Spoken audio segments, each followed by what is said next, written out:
प्यारे स्टूडेंट्स, अगर आप लोग एसएससी एमटीएस का प्रिपरेशन अच्छी तरह से करना चाहते हो तो ये कंटेंट आप सभी के लिए मोस्ट हेल्पफुल साबित होने वाला है, क्योंकि इस कंटेंट को तैयार किया गया है आपके एग्ज़ाम की दृष्टि से मोस्ट सेलेक्टेड क्वेश्चन। जितने भी मेरे प्यारे स्टूडेंट होंगे उनको पता ही होगा कि पिछले एग्ज़ाम में हमारा कंटेंट से कितना एग्ज़ाम में आप सभी को हेल्पफुल साबित हुआ होगा।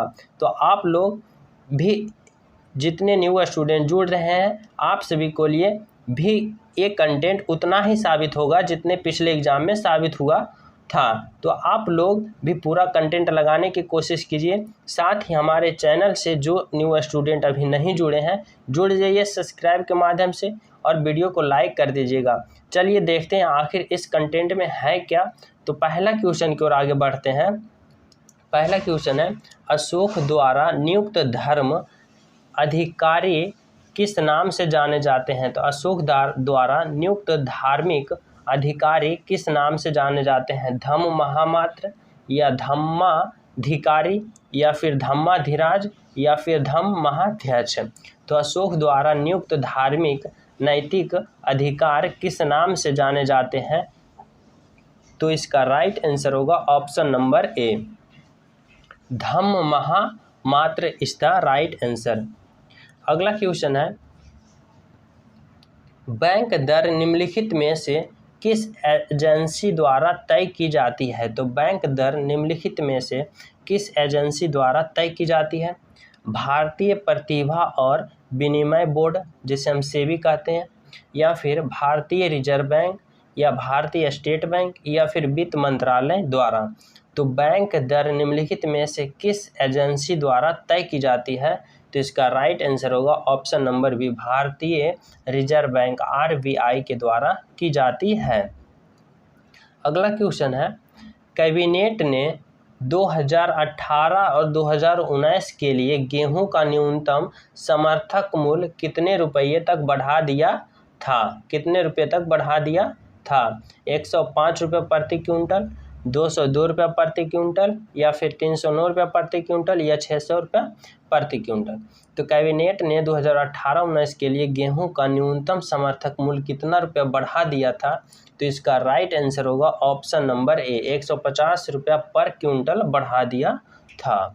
अगला है, रियो डी जेनेरिया किस की पृथ्वी शिखर बैठक किस वर्ष आयोजित की गई थी। तो रियो डी जेनेरिया की पृथ्वी शिखर बैठक किस वर्ष में आयोजित की गई थी। 1991, 1993, 1992 या फिर 1990।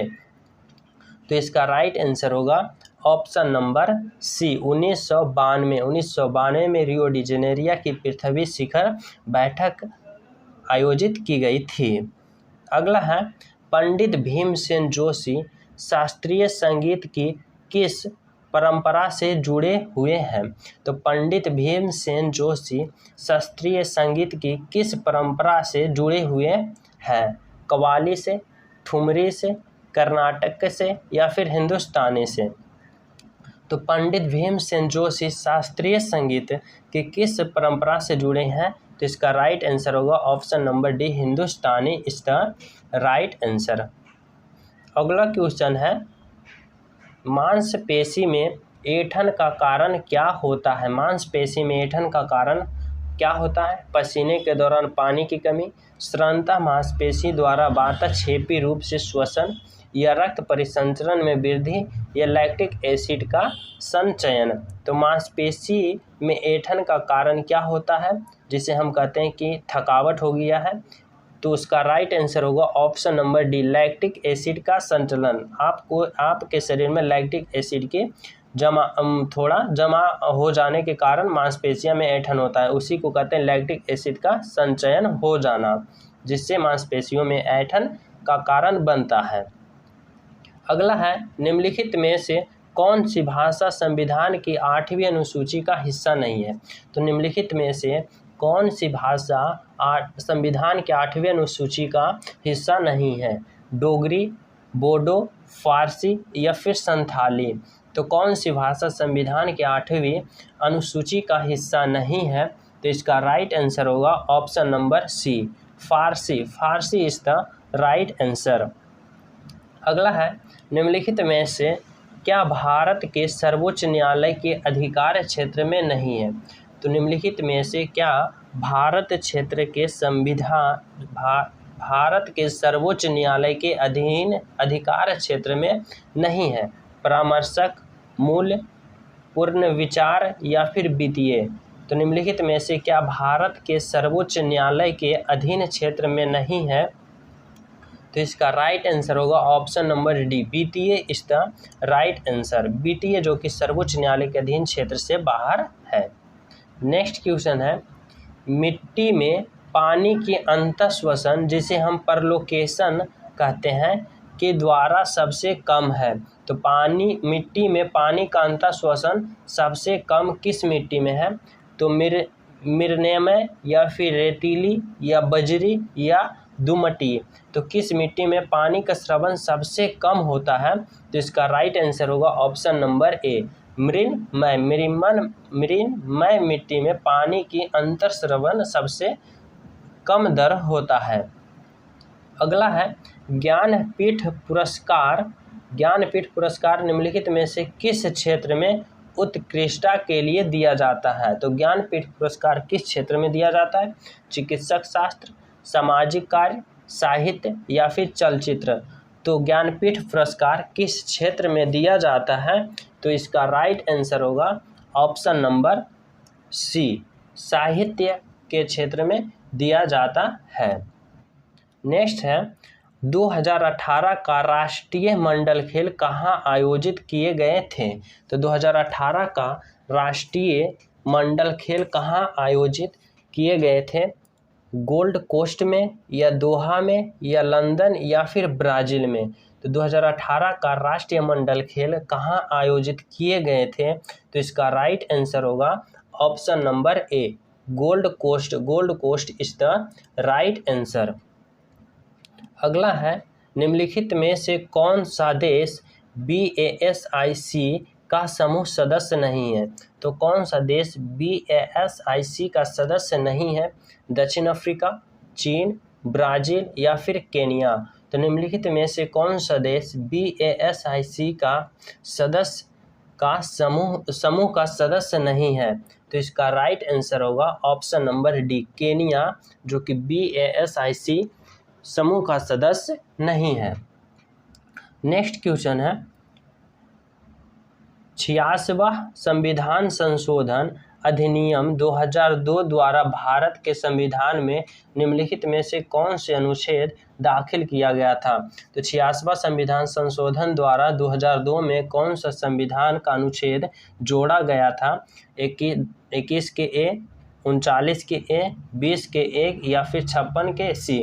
तो 86वां संविधान संशोधन 2002 में कौन सा अनुच्छेद जोड़ा गया था? तो इसका राइट आंसर होगा ऑप्शन नंबर ए, 21 के ए जोड़ा गया था। अगला है, निम्नलिखित में से कौन सा विरासत स्थल वास्तुकला की बेहतरीन द्रविड़ शैली को दर्शाता है? निम्नलिखित में से कौन सा विरासत स्थल वास्तुकला की बेहतरीन द्रविड़ शैली को दर्शाता है? कोणार्क, बोधगया, अक्षरधाम या फिर हम्पी? तो इसका राइट आंसर होगा option number D, Hampi is the right answer, जो कि विरासत स्थल वास्तुकला की बेहतरीन द्रविड़ शैली को दर्शाता है। अगला है, शुद्धि आंदोलन के संस्थापक कौन थे? अभी तक जितने भी प्यारे स्टूडेंट चैनल सब्सक्राइब नहीं किए हैं, चैनल सब्सक्राइब कर लें, बेल आइकन दबा दें, वीडियो को लाइक जरूर करें, क्योंकि हमारे स्टूडेंट जो भी देखते हैं वीडियो एनालिसिस में, तो ज़्यादा स्टूडेंट वीडियो को देखते हैं पर चैनल सब्सक्राइब नहीं करते हैं। 70% ऐसे स्टूडेंट हैं जो चैनल सब्सक्राइब नहीं करते हैं और 30% ऐसे स्टूडेंट हैं जो चैनल सब्सक्राइब किए हैं। तो आप लोग प्यार दिखाइए और 100% चैनल सब्सक्राइब कीजिए, क्योंकि आप सभी के लिए बहुत ज़्यादा मेहनत किया जाता है और आप सभी को इस मेहनत के लिए सिर्फ एक लाइक और एक सब्सक्राइब मांगा जाता है। तो आप लोग, हमें विश्वास है, आप लोग सब्सक्राइब कर दीजिएगा। चलिए क्वेश्चन की ओर आगे बढ़ते हैं। क्वेश्चन है, शुद्धि आंदोलन के संस्थापक कौन थे? शुद्धि आंदोलन के संस्थापक कौन थे? स्वामी दयानंद सरस्वती, स्वामी विवेकानंद, ईश्वर चंद्र विद्यासागर या फिर राजा राम मोहन राय? तो शुद्धि आंदोलन के संस्थापक कौन थे? तो इसका राइट आंसर होगा option number A, Swami Dayanand Saraswati is the right answer. अगला है, निम्नलिखित में से किसे एक संकेतक के रूप में इस्तेमाल नहीं किया जा सकता है? तो किसे एक संकेतक के रूप में इस्तेमाल नहीं किया जा सकता है? चीनी गुलाब, फिनोल्फथेलिन, साधारण नमक या फिर हल्दी। तो किसे एक संकेतिक रूप में इस्तेमाल नहीं किया जा सकता है? इसका राइट आंसर होगा ऑप्शन नंबर सी, साधारण नमक इज द राइट आंसर। अगला है, नागार्जुन सागर बांध कौन सी नदी पर बनाया गया है? तो नागार्जुन सागर बांध किस नदी पे बनाया गया है? तो इसका राइट आंसर होगा ऑप्शन नंबर सी, कृष्णा नदी is the right answer. Krishna नदी पे नागार्जुन सागर बांध बनाया गया है। अगला है, जातक कथाएं निम्नलिखित में से किस संप्रदाय से जुड़ी है? जातक कथाएं किस संप्रदाय या फिर किस धर्म से जुड़ी है? लिंगायत, शैव धर्म, जैन धर्म या फिर बौद्ध धर्म। तो जातक कथाएं किस धर्म से जुड़ी है? इसका राइट आंसर होगा ऑप्शन नंबर डी, बौद्ध धर्म इज द राइट आंसर। अगला है, मीराबाई चानू ने संयुक्त राज्य अमेरिका में ऑन हाइट में आयोजित निम्नलिखित में से किस प्रतियोगिता में स्वर्ण पदक जीता था? मीराबाई चानू संयुक्त राज्य अमेरिका में ऑन हाइट में आयोजित हुई प्रतियोगिता में स्वर्ण पदक जीता था। विश्व स्कून प्रतियोगिता में, विश्व तीरंदाजगी में या विश्व वेटलिफ्टिंग में या फिर विश्व टेनिस प्रतियोगिता में। तो इसका राइट आंसर होगा ऑप्शन नंबर सी, विश्व वेट लिफ्टिंग में, जिसे हम भारतोल कहते हैं, उसमें मीराबाई चानू ने गोल्ड मेडल जीती थी। नेक्स्ट क्वेश्चन है,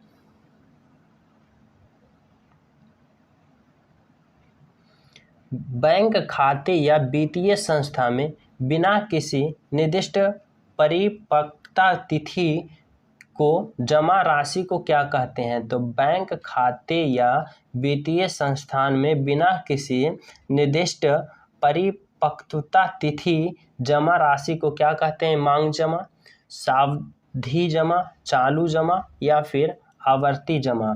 तो इसका राइट आंसर होगा ऑप्शन नंबर डी, चालू जमा। चालू जमा जो कि बैंक में वित्तीय संस्था के किसी भी निश्चित तिथि को जाते हैं और जमा कर देते हैं, उसे हम क्या कहते हैं? चालू जमा कहते हैं। अगला है, गोल गुंबज कहाँ स्थित है? गोल गुंबज कहाँ स्थित है? बीजापुर, बिदर, दौलताबाद या फिर हैदराबाद। तो गोल गुंबज कहाँ स्थित है? इसका राइट आंसर होगा option number A, Bijapur is the right answer. अगला है, 2011 के जनगणना के अनुसार किस राज्य की साक्षरता दर सबसे अधिक है? तो 2011 के जनगणना के अनुसार किस राज्य में साक्षरता दर अधिक है? मिजोरम, गोवा, केरल या फिर कर्नाटक। तो 2011 के जनगणना के अनुसार किस राज्य में साक्षरता दर अधिक है? तो इसका राइट आंसर होगा option number C, Kerala is the right answer. अगला क्वेश्चन है, अडॉप्ट ए हेरिटेज अपनी पहचान की एक पहल है, यह क्या है? भारतीय ऐतिहासिक अनुसंधान परिषद है या फिर पर्यटन मंत्रालय है या फिर भारतीय पुरातत्व सर्वेक्षण का एक पहल है या फिर संस्कृति मंत्रालय का पहल है। तो किसका एक पहल है जो कि अडॉप्ट ए हेरिटेज अपनी पहचान है, जो कि किसका एक पहल है? तो इसका राइट आंसर होगा ऑप्शन नंबर बी, पर्यटन मंत्रालय का एक पहल है जो कि adopt a heritage is the right answer होगा। नेक्स्ट क्वेश्चन है, स्थल एवं सागरीय वायु किस कारण से होती है? स्थल एवं सागरीय वायु किस कारण से होती है? संवहन से, विकिरण से, पर्याकुलन से या प्रवाह से। तो स्थल एवं सागरीय वायु किस कारण से होती है? तो इसका राइट आंसर होगा ऑप्शन नंबर ए, संवहन के द्वारा होती है। नेक्स्ट है, जठर द्वारा स्रावित रस की भूमिका क्या है? तो जठर द्वारा स्रावित रस की भूमिका क्या है? तो इसका राइट आंसर होगा ऑप्शन नंबर सी, भोजन के कीटाणुओं को मारना। जठर रस क्या करता है? भोजन के कीटाणुओं को मारना। तो आज के लिए सेलेक्टेड क्वेश्चन का सीरीज इतना ही है। अगर जो प्यारे स्टूडेंट चैनल सब्सक्राइब नहीं किए, चैनल सब्सक्राइब कर लें, बेल आइकन दबा लें, वीडियो को लाइक करें। मिलते हैं नेक्स्ट वीडियो में, जब तक जय हिंद।